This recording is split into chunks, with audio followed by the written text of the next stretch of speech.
Mwongeye kwirirwa mwese abakurikiye Moa Trendings, nkomeza kubashimira cyane kubwo kudukurikirana kugira ngo murebe ibiganiro bitandukanye tubagezaho. Uyu munsi rero twabazaniye isomo ryo kumenya ukuntu wakoresha interineti y'ubuntu, kabone n'ubwo telefone yawe yaba irimo akadege. Icyo ukora ni iki?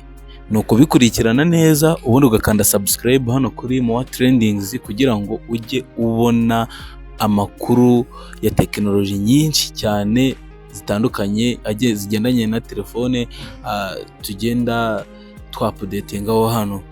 Ni ukuvuga ngo ahangaha icyo usaba ni uko telefone yawe uyishyiramo akadege gusa kugira ngo iyo interineti ikore. Ibintu byose irakora: TikTok, WhatsApp, YouTube, Instagram, imbuga zose, browser zose zirakora kabisa.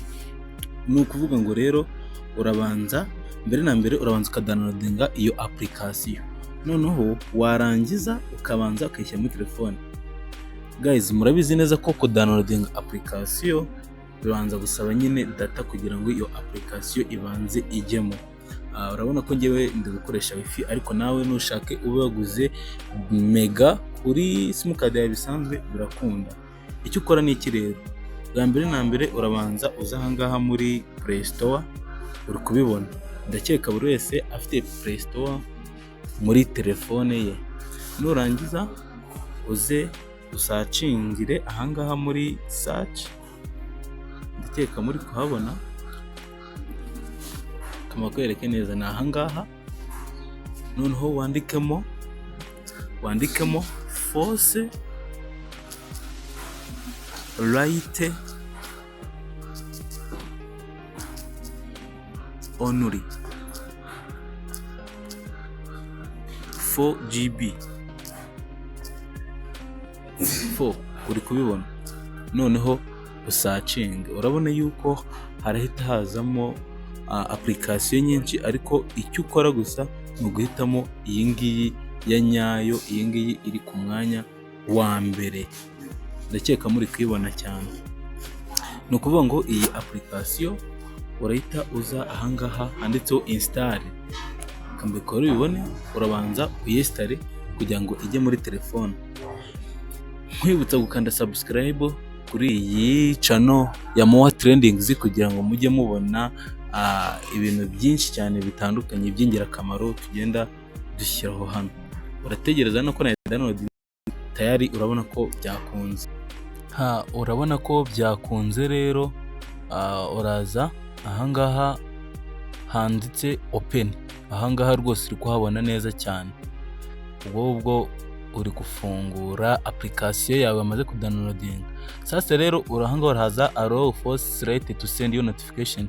Ubwo ngubwo urashyira kuri don't allow cyangwa se allow bitewe nuko ushaka kuzajya ureba notification 4G right yakohereje, ariko ngiye kankore don't allow. Sasa rero noneho ahangaha urabona zino method zitandukanye, hari Android Below 11. ubwo ngubwo ni kuri telefone ziri munsi ya Android ya 11. Noneho twe turakoresha method ya kabiri ariyo Android 11 Plus, kuko twebwe ahanini usanga telefone zacu zikoresha Android iri hejuru ya 11. Kandi ndaje mbibereke neza cyane. Ahangaha ubwo turaza twikandire ahangaha kuri method ya kabiri Android 11. Noneho ubikandeho utegereze urebe, birarodinga na kanya gato, ntabwo bitinda. Ahangaha bitewe nuko ukiri gukoresha internet bashobora guhita bakuzanira ibintu byo kwamamaza. Iyi ni advertisement yo kwamamaza, urabibona, ariko irahita ivamo n'ubundi. Ni amasegonda make cyane. Uraza ukanda ahangaha nyine kuri method ya kabiri nakubwiye, iyi ngiyi ndi gukomeza kukwereka, ukandeho urahita yingukira ku makode menshi. Sasa rero aya makode ugomba kuyitondera, kubera yuko aya makode ushobora gukanda ahantu hatariho telefone ikaba yagira nk'ikibazo. Kado nkwereka ahantu ugomba gukanda. Urabona ko hari utuntu twinshi cyane hasi, ariko turaprefera hari handitse mobile radio power. Kanze mpabereke cyane. ako kantu aho hantu kizaga fresh nyine kuhabona kari akantu urabona ko kari off, urabona ko kazimije ugacana kuriya kaba icyatsi, buriya iratangira kurodinga. Noneho reka nze nkwereke noneho ukuntu uhita wesitaramo aka kantu neza kugira bikunde. Urabona turiya tudomo dutatu two hejuru udukandaho gutya, warangiza kaze nkwereke dukandaho,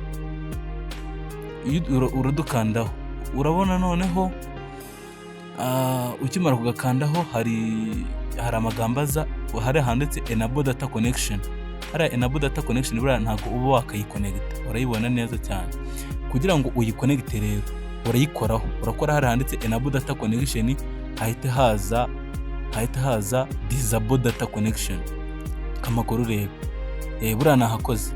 Noneho reka nze mpagusubiza urebe, urabona ko byabaye disable data connection. Buriya serivisi yawe yakunze, buriya byabaye neza cyane. Buriya ushatse wajya kuri internet ukareba ikintu cyose ushaka. Dore no hejuru kubona yuko network ziri kurodinga tu, urabona ko zatangiye gukora kabisa. Noneho reka nze nkwereke uburyo noneho bikora. Urabona ko ushatse watijya ku rubuga rwawe ushaka, kandi urabona ko dore muri telefone harimo akadege, murebe hejuru nta network ziriho ariko dore harimo akadege. Urabona ko mfunguye Facebook bigakunda, ahantu hose byakunda guys. Nakubwiye ngo imbuga zose byakunda, ari TikTok ari YouTube. Dore njye no kuri YouTube urebe rwose playing nk'akantu, urebe uko bimeze kabisa. Nakubwiye ubu buryo nakuzaniye, telefone yawe upfa kuba irimo akadege gusa, ubundi uracuranga rwose nta shida kabisa. Uretse urebe gato, urabona ko ya ndirimbo ikinitse kandi hejuru harimo akadege. Nkomeza kubibutsa rero kugira ngo mujye mubona byinshi cyane bigendanye n'iri koranabuhanga, ni ugukora subscribe gusa, ubundi bindi uko nzajya na-updatinga video ukazajya uyibona ahangaha kuri Muwa Trendings. Sasa rero noneho iyi application iyo umaze kuyesitaramo gutya, ubona na data zatangiye gukora, hari ubundi bushobozi iba yaguhaye muri telefone yawe bwo kugira ngo uzajye uyicana utiriwe unyura kuri ya application. Reka nze mbikwereke. Urabona ko ya application ngiriya kamanze nyikureho, noneho tuyinjireho tunyuze kuri code. Urabona noneho urabona ko tugiye kuri Facebook ntabwo byakunda kuko nyine turning off. Noneho dore ya code rero, uraza hano wandikiramo nimero zawe, wandikemo akanyenyeri urwego 4 6 3 6 urwego akanyenyeri urwego. Ubwo ngubwo nindamuka nanditse akanyenyeri urahita ubona impinduka. Iyi kode yifate mu mutwe cyangwa ikopi ahantu. Urabona ko nshyizeho akanyenyeri nkahita mpingukira kuri za kode twanyuzeho turi muri application. Uri kubibona? Dore ngewe mobile radio power iracyacanye, ariko ikanyizimye. Noneho nongere nyicane. Dore ngaho bayicanira utazakanda ahandi hantu hatariho kabisa. Dore urahakanda gutya, noneho usubire kuri twa tudomo dutatu two hejuru kugira ngo uyigire disable itangire ikora. Urabona ko ari enable, iracyari enable. Dore kanze mbikwereke, iracyari enable data connection. Noneho nkozeho buriya ibaye disable, buriya yarangije kuba disable. Urabona ko za network zongeye zikagarukaho. Buriya mu gihe wamaze kuyesitaramo ya application wa downloadinze kuri App Store, buriya byayihaye ubushobozi bwose bwo kuzajya winjira kuri service ukanze ziriya code. Nkomeza kubibutsa ko rwose ari Muwa Trendings. Ufite ikindi kibazo ushaka kuzabaza kindi ku ruhande, ufite ikindi kintu ushaka kongera muri telefone cyangwa gukuramo ariko ukabona byaranze, watubwira tukagufasha, cyangwa ukampamagara kuri nimero ya telefone ndi bushyira hasi muri description. Ni Muwa Trendings. Ciao, mugire ibihe byiza.